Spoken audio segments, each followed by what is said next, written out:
స్థితిలో చేయాలి. బర్రెలక్క ఉంది, బర్రెలక్క తీసుకుంటే బర్రెలకు ఏమొచ్చారు సీఎం అవుతుంది, అది సీఎం కదా, సర్పంచ్ కూడా కాదు,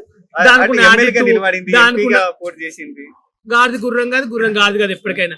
బర్రెలకు ఓన్లీ జస్ట్ జెన్యున్ మనిషిని కాదండి, అవసరానికి యూజ్ చేసుకుంటది. 5,000 ఓట్లు కళ్ళు మూసి గుద్దిర్రో కళ్ళు తెరిసి గుద్దిరో తెలియదు. అంటే మీరు కూడా ఓటేశారని నిన్ను చీక బర్రెలకు నేను ఓటేయా, సావరం వేస్తానేమో కానీ బర్రెలకు కోటేయను.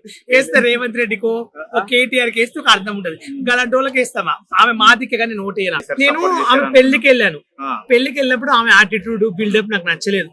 రిసీవ్ చేసుకోలేదు. ఆమె ఇంకా అందంగా ఉంటే ఇంకా కష్టం ఉంటుండే. నేను ఒక నయనతారలా ఉంటాను, అనుష్క లాగా. నేనెంత ఫీల్ కావాలి. చాలా మంది నన్ను ధోని అంటారు తెలుసా, ఈ గెడ్డలో చూస్తే ధోనితో పోలుస్తారు, నన్ను ధోని ఫోటో పెట్టి పోలుస్తారు, అనుష్కతో పోలుస్తారు. ఆమెను దేంతో భార్యతో కూడా పోల్చలేరు. నాకు ఎందుకంటే పెళ్లి పోయినప్పుడు మా ఫ్రెండ్స్ ని అవమానించింది, అది తట్టుకోలేకపోతుంది. ఇప్పటికి ఏదో దుమ్ము దులిపినప్పుడు ఒక ఛానల్ లో దుమ్ము దులిపిన, ఇప్పుడు నా ఛానల్ మాట్లాడుతున్నా బర్రె లెక్క. నువ్వు మళ్ళీ సార్ ఎమ్మెల్యే కాదు కదా, మీ ఇంటి కూడా వార్డ్ నెంబర్ కూడా కొడుకురావు. గిన్నెలు దోమి భర్త పెళ్లి చేసుకున్నావు, కాపురకు వచ్చి 2 పిల్లల్ని కానీ జోలించు, లాలించు, అదే నీ జీవితం.